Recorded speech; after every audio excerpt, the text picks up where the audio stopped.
इन दिनों बिहार का सियासी पारा चरम पर है। आज हम चर्चा करने जा रहे हैं एक ऐसे मुद्दे पर जिसके बारे में हर कोई जानना चाहता है। जी हां, किसके सिर सजने वाला है बिहार का ताज। जैसे जैसे 14 नवंबर की तारीख नजदीक आ रही है, बिहार में सियासी सरगर्मियां और बढ़ती जा रही हैं। आखिर इस बार बिहार में किसकी सरकार बनने वाली है? फिर से नीतीश कुमार मुख्यमंत्री बनेंगे या फिर कोई नया मुख्यमंत्री देखने को मिलेगा? ग्रह नक्षत्रों की चाल किस ओर इशारा कर रही है और किसके सितारे हैं बुलंद?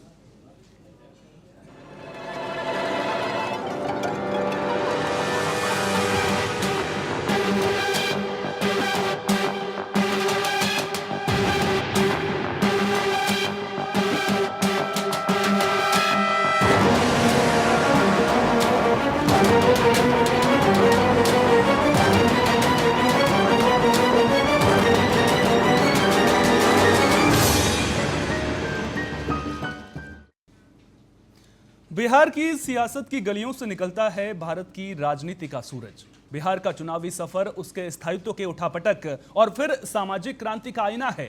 इस बार क्या कह रहे हैं बिहार के सितारे? किसके सिर सजने वाला है मुख्यमंत्री का ताज? आज इस खास कार्यक्रम में हमारे विश्लेषण का आधार होगा जन्म कुंडलियां, जो खोलेंगी हर वो राज जिसे आज बिहार की जनता जानना चाहती है। इसका ज्योतिषीय विश्लेषण करने के लिए आज हमारे साथ स्टूडियो में हमारे साथ कुछ खास मेहमान मौजूद हैं। हमारे साथ मौजूद हैं ज्योतिषाचार्य पीएन शास्त्री जी।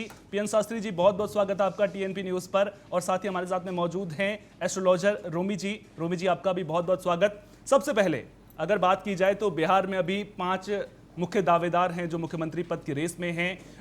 माना यह जा रहा है कि इन 5 में से ही कोई एक मुख्यमंत्री बन सकता है। और अगर इन नामों की मैं बात करूं, तेजस्वी यादव का नाम है, नीतीश कुमार का नाम है, प्रशांत किशोर का नाम इसमें शामिल है, चिराग पासवान और कन्हैया कुमार।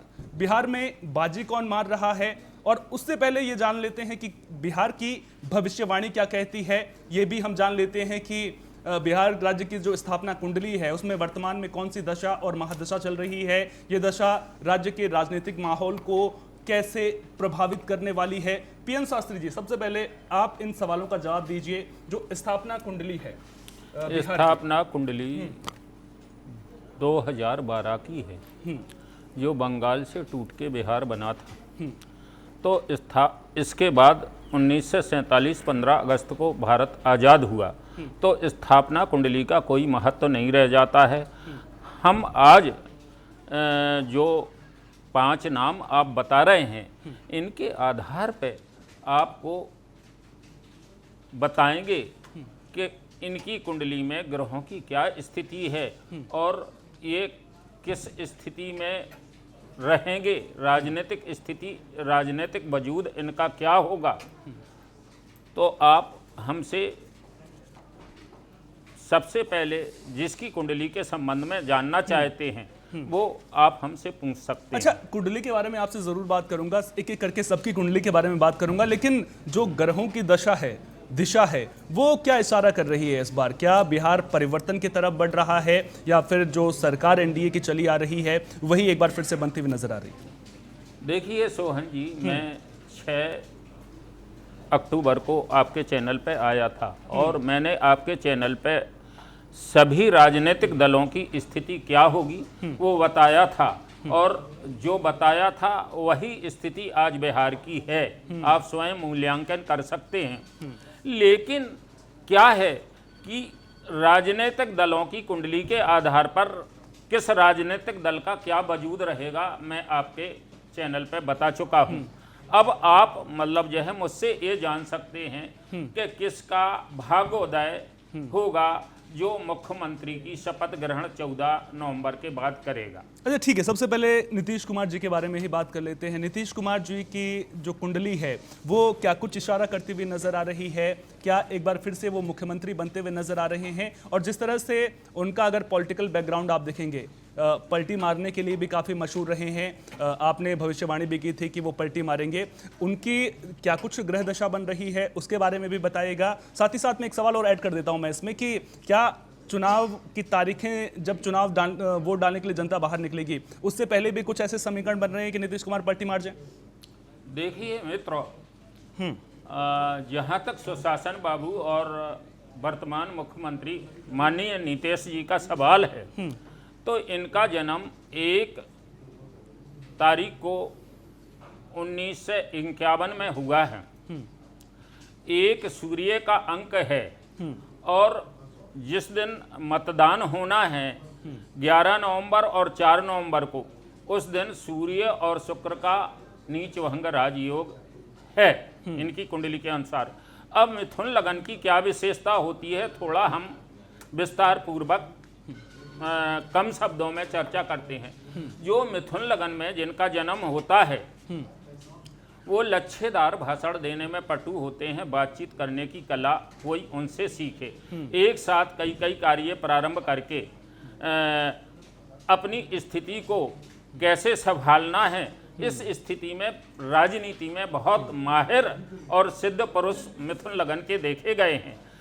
मिथुन लगन का एक शास्त्रकार मतलब जो है, शास्त्र में लिखा है कि मिथुन लगन के व्यक्ति क्षणे रुष्टा क्षणे तृष्टा, एक क्षण धीर गंभीर, एक क्षण उदासी बड़ी शाम, एक क्षण खिलखिलाता प्रभात। ये अपने विचारों के पंखों पर सवार होकर कहीं से कहीं पहुंच जाने वाले होते हैं। जैसे मिथुन को तोता कहा गया है, मिथुन लगन को तोता कहा गया है। जैसे तोता किसी बाग में एक वृक्ष पर बैठा है, उसके कई साथी तोता उसके साथ बैठे हैं, लेकिन एक ऐसे तोता है ये कि इनके मन में इनके विचार क्या हैं, दूसरा तोता इनकी स्थिति समझ नहीं पाएगा और ये अपने विचारों के पंखों पर सवार होकर कहीं से कहीं पहुंच जाने वाले होते हैं। अब जहां तक नीतीश कुमार की चर्चा करते हैं, तो आज हम नीतीश कुमार के सम्मान में बहुत बड़ी बात कहना चाहते हैं।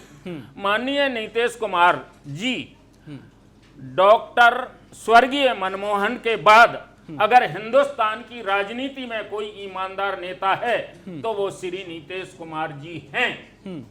अब जहां तक नीतीश कुमार जी का सवाल है कि ये मुख्यमंत्री बनेंगे या नहीं बनेंगे, आज एनडीए गठबंधन की क्या स्थिति है सबको मालूम है। एनडीए में 6 अक्टूबर को आपके चैनल पे मैंने कहा था कि नीतीश कुमार लालू के दरवाजे पे जरूर जाएंगे और तेजस्वी से जरूर मिलेंगे। भले ही लालू का झंडा हो लेकिन डंडा नीतीश का लगेगा। बिल्कुल, बहुत बड़ी बात आपने कह दी है कि झंडा चाहे लालू का हो लेकिन डंडा जो है वो नीतीश कुमार का ही लगेगा। और जो अभी सियासी समीकरण बन रहे हैं बिहार में, नीतीश कुमार नाराज भी चल रहे हैं। अच्छा, रोमी जी भी मेरे साथ में मौजूद हैं। रोमी जी, क्या आप भी पीएन शास्त्री जी की बात से इत्तेफाक रखती हैं? क्या आपको लग रहा है कि बिहार में एक बार फिर से मुख्यमंत्री नीतीश कुमार ही बनेंगे? अब किसके साथ में रहकर बनेंगे ये तो भविष्य के गर्भ में छिपा हुआ है, लेकिन क्या सितारों की चाल इस तरफ इशारा कर रही है? जी हाँ, बिल्कुल। एक्चुअली क्या है, अगर हम उनकी कुंडली को देखते हैं तो कुंडली का विश्लेषण करने से राहु की दशा चल रही है, उनकी महादशा राहु की है और शुक्र की अंतर्दशा है। अगर उनकी नक्षत्र को पकड़ा जाए तो राहु भाग्य स्थान पे बैठे हैं और भाग्य उदय के बिल्कुल पूरे चांस हैं। मैं इस बात से सहमत रखती हूँ कि हाँ, मिथुन लगन की कुंडली बोला है वो द्विस्वभाव की राशि है, तो पल में तोला, पल में मतलब हर तरह से उन्हें जनता को संभालना आता है, बोलने में माहिर होते हैं ये व्यक्ति। और ये कठिनाई के वक्त भी और अच्छे समय में भी, मतलब किस तरह उन्हें कहाँ पर किस तरह उन्होंने अपने आप को व्यक्त करना है, उन्हें बहुत अच्छे से आता है। मिथुन राशि के, मिथुन लगन के जो भी लोग होते हैं उन्हें अपनी बात को रखना बहुत अच्छे से आता है और हर तरह से वो अपने आप को ढाल सकते हैं। और जो उनकी दशा महादशा को देख के एनालाइज किया जा रहा है, जो रिजल्ट आने वाले हैं, तो राहु उनका भाग्य स्थान पे बैठा है और राहु उन्हें बहुत अच्छी जगह पहुंचा देगा। मतलब काफ़ी हद तक मुझे लगता है कि जीत उनके हाथ में होनी चाहिए।